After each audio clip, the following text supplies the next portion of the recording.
From New York City, it's the Wendy Williams Show.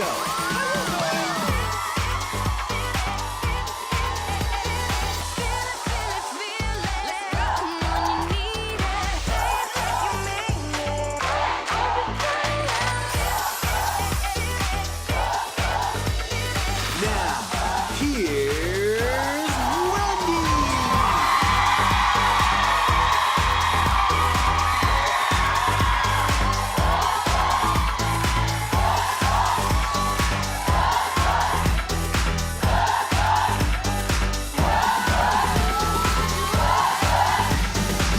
Everyone, thank you for watching.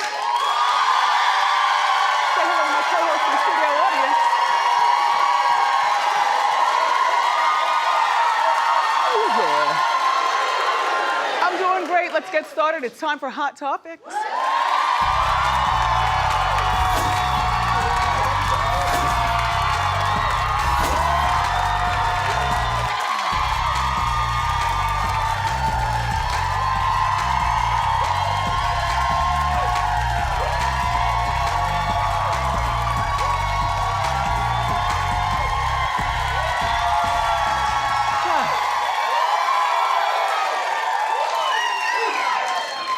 I am so excited to meet Donna Brazile. She's here. She's so serious on Capitol Hill. I love her so much from afar. And from what I understand, she's our kind of people. So I want to ask her, like, all right, other than politics, what do you do? Who you dating? You know, what do you watch on TV? Do you like the Housewives? You know, what else? Okay, so she'll be out later. In the meantime, guess which former couple still keeps in touch?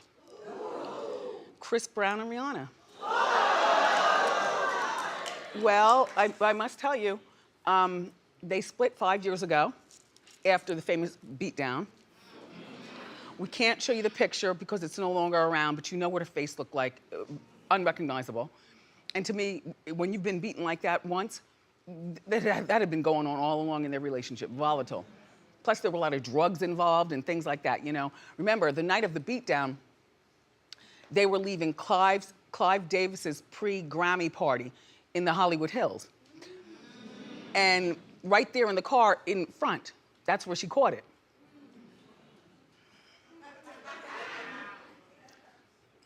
Anyway, according to Us Weekly,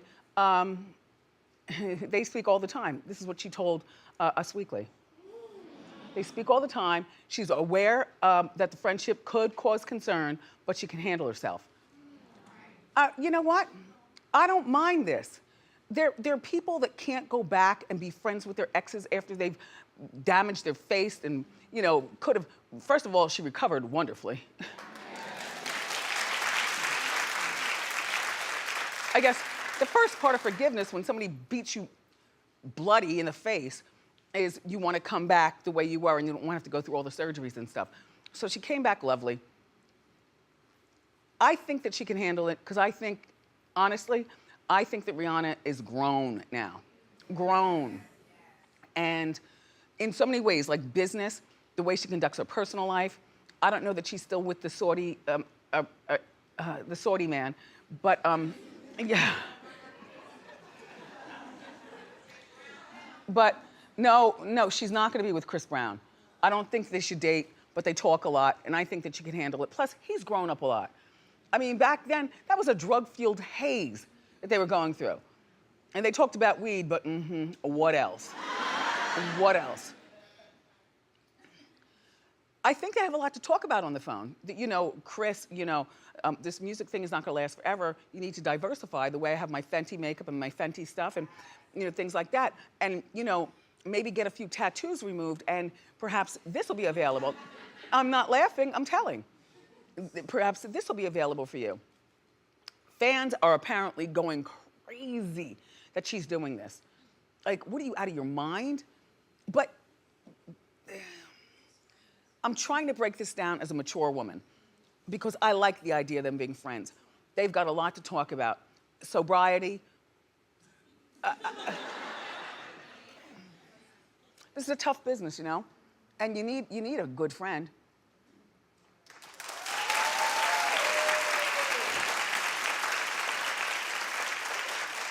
He might be angling for more. You know, he commented on his social media, giving the flush-faced emoji. And then this picture of her right here, that's a good booty. But don't do all that, Chris. Rihanna, please, don't let him do all that. And Chris, stay off social media. And you know what, Rihanna? With whatever it is that you and Chris do, just keep it between the two of you. Yeah, just between the two of you.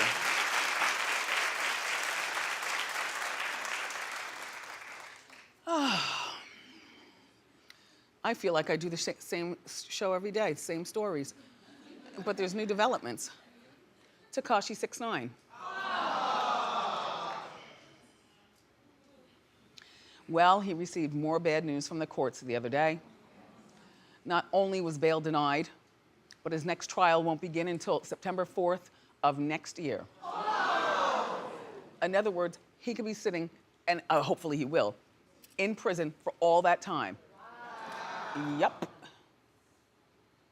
But the big reveal is that the feds, you know, who have been researching Tekashi for the past 5 years, who knew?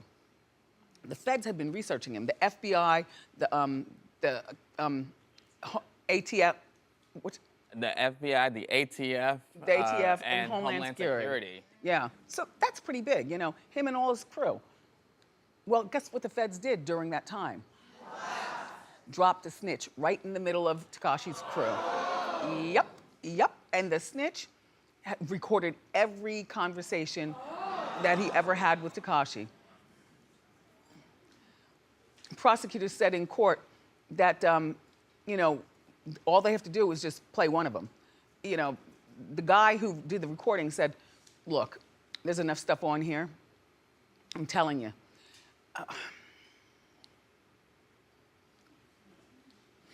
I'll tell you,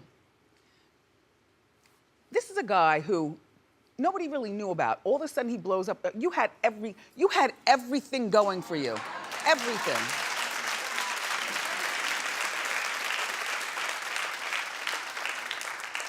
You know, you had everything going for you. You blew up as an internet sensation all of a sudden. You know, out of nowhere, you became the king of New York, virtually. You know? And now you're blowing it with gang activity and pistol whippings and drugs and too many stupid tattoos. And don't say that you did all this, you know, because you wanted to be cool, because we already know that. We already know that. These kids, they want to be cool. If you squint through everything, he's actually not a bad looking boy. If you squint through everything. They need to lock him up though. And by the time he gets out, nobody will remember him. And I'll tell you another thing. He'll be so old because he faces up to life in prison. Yeah. What? I didn't say anything. He faces up to life in prison. Well, you know what? All I'm saying is he needs to do something, and prison seems to be a good place for him at this particular time.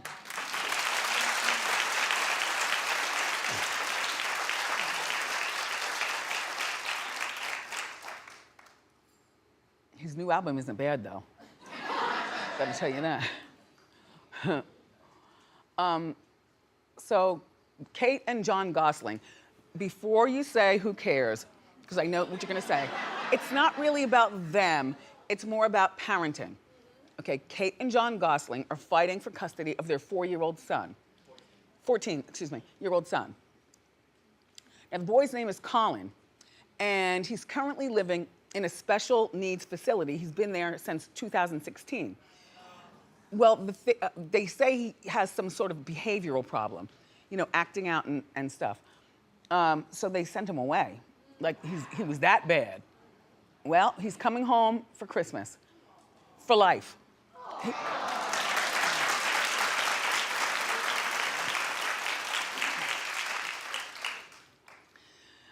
Jon wants him to live with him.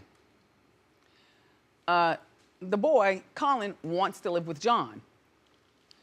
His sister, Hannah, is currently living with Jon. Hannah's 14 years old. Here's my thought. 14-year-olds know exactly what to tell the courts where they want to live. Why is this even a conversation? Kate wants full custody. I don't know why you want full custody. For what? For what? If he wants to live near Jon, or by Jon, then you can visit from afar. You co-parent. In the meantime, you got 6 others at home.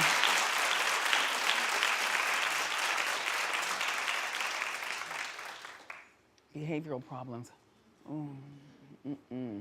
So Jon is still DJing. Yeah. And Kate's returning to reality TV with a show that I said should have happened a long time ago. Several seasons ago, I said it should be Kate goes it alone and we see her date and stuff. Well, TLC picked up the show. It's called Kate Plus Date. Now, she is undateable. Are you serious? Oh my God. I mean, a beautiful woman, considering all the children that she has. Her body is right, her teeth are terrific, her hair is beautiful, her face is all that. But Kate is undateable because who wants to date a woman with all those kids? What if you fall in love? And what if you want to get married? Now you have to take on taking care of the kids? What if you want to take her away to the Virgin Islands for a vacation? Just her. I'm only the superintendent of schools. I don't rule the world. I only have superintendent money, Kate. I like you for you. I didn't know that this was going to be a money issue with us. We have to do tasteful things. Like, I'm only the superintendent. I can't get a hotel room every night, for us to have sleepovers there. And certainly, I can't sleep over your house. There's too much going on. Plus, I'm sure you wouldn't allow that anyway, given all the kids around. She's undateable. I mean, Jon's not gonna block. Jon's got himself a girlfriend. He's moved on. But Kate, and even the girl, like, who dates a guy with 14 kids? But maybe she's had her kids and she doesn't want anymore, but won't marry him. He's unmarriable. But anyway, Jon and Kate head back to court on December 4th. So we'll keep you posted.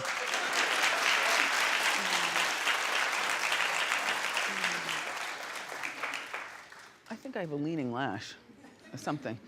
Oh God. Guess who's in trouble with the law? Again. Meek Mill. Okay, do you remember there were 2 men shot and killed outside of a Meek Mill concert back in 2016? Well, both families are each demanding $3 million. Both of the men, they were not together. One was 31 and the other was 20. They weren't friends, they weren't together, they were just outside. So the concert had already ended, all right? Everybody's outside. Shots get fired and melee ensues. So they want to sue.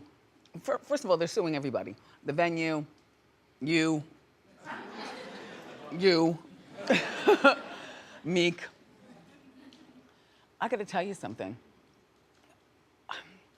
You could try to sue Meek to just see what you can get, because I'd be pissed as well, but Meek is not the one to sue. Meek wasn't on stage at that time, and Meek didn't say everybody rushed the door, and Meek wasn't out there inciting a gun riot. I understand the type of music that he makes, and there are violent lyrics in his music, but the 20-year-old and the 31-year-old knew exactly where they were going.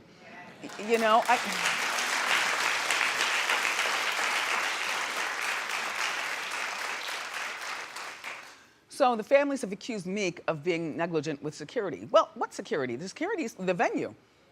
My security ushers me to the car and I'm out of here. That's it. And they're very, very upset because, they tell Meek, well, we're in the court papers, violence, their lyrics are violent. Well, and the lyrics that are violent draw a violent crowd. Well, gee, you think? You think? More of a reason just to stay in the house.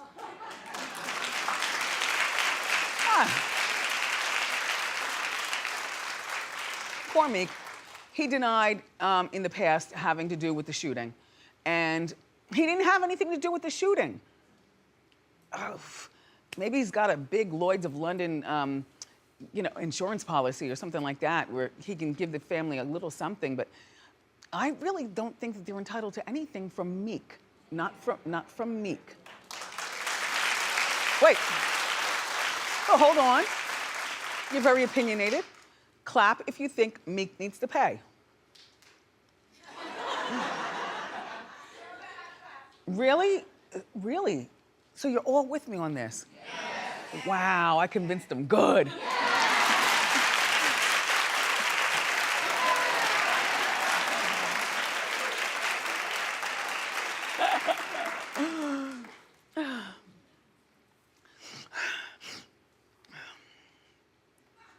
Paris Hilton's brother Conrad is in trouble again. Now, we never heard from this kid all of his life until about 18 years old. So there he is, not a bad looking boy, a little vacant in the eyes, but you know. Well, Conrad dated Hunter Solomon back in 2015. Now follow me when I say. They broke up they dated up to 2015, and then when they broke up, he hasn't stopped harassing her from the time of breaking up. Let me explain to you who Hunter is. Hunter Solomon is Rick Solomon's father. Rick Solomon was Paris's co-star in her porn tape, One Night in Paris. Mm-hmm. Why would you want to date somebody? Oh, wait, so he's dating, his girlfriend was with my sister in a porn tape. Oh, pretty girl though, huh? Hollywood is full of pretty girls though. That's a bad choice. Anyway, Conrad just violated the latest restraining order against, that Hunter filed against him. The blast got photos of surveillance. If you look very closely, he's in a bathrobe. It's almost 4 o'clock in the morning, and he's carrying a stuffed teddy bear. She lives with her mother. And there he is, acting a fool. And to me, it's not the whole bathrobe thing. It's that he has a restraining order, and she doesn't want him. He did the same thing 2 weeks ago and left another bunny. Now, I don't know what the bunny thing is. I have no idea what that is. They had an argument one time, or at one point when they broke up, he came back to the house in Rick Solomon's stolen Bentley. This Conrad. He's appeared in court looking hella crazy. No, take a look. We have 2 pictures. There's one, right? Yeah. Yeah. I will kill you. I will kill you. So he wasn't in Bellevue, but he was in a mental facility getting treatment. My thing with mental facilities is that all they do is treat you with pills and send you on your way. So you're half dead in the head. You know, there's got to be a better way.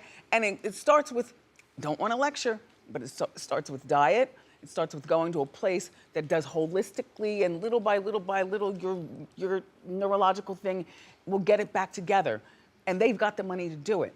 But throwing him in, you know, a facility, that's horrible. I think the parents need to take ownership of his money and him. Do you remember when he was on the plane and told everybody in first class, I can buy this plane, I can buy this whole airline. Do you know who I am? Do you know who I am? Oh, he was screaming.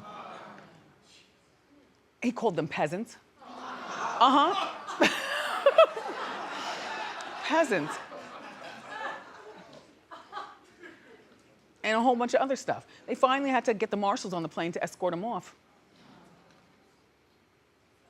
It's very messy.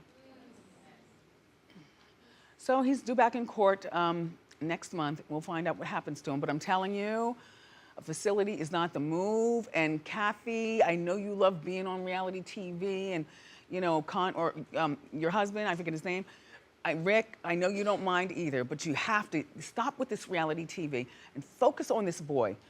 Focus.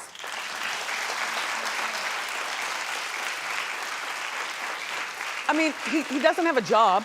His only job is to be a Hilton. You know, he's not responsible like Paris. You know, we've seen Paris with the cocaine and whatnot, but Paris had, you know, a will to want to do better. And she left the house and built a $1 billion empire on her own.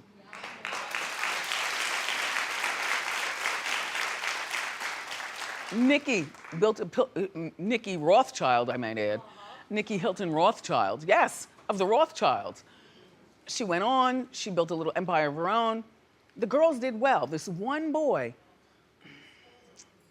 nope, no.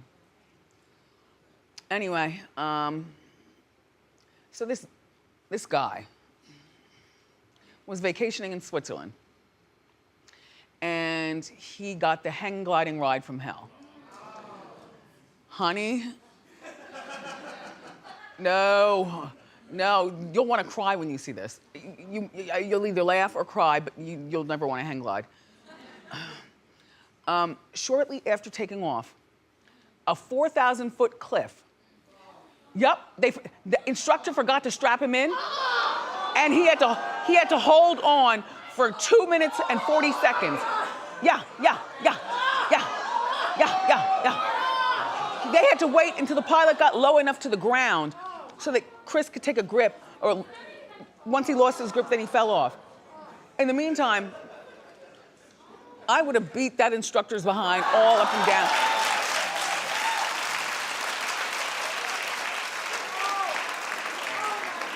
I mean, this is terrible. This is terrible. This is terrible. Of course, the instructor should never be an instructor again. Right? That's horrific. Horrific. Horrific. Horrific.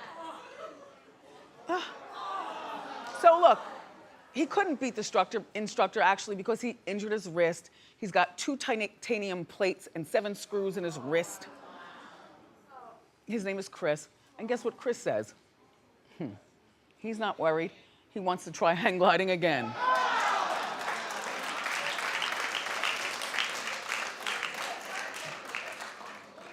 Would you do it again? Clap if you would. You would do it again? Well, we've got more great show for you, everybody. My dream is about to come true.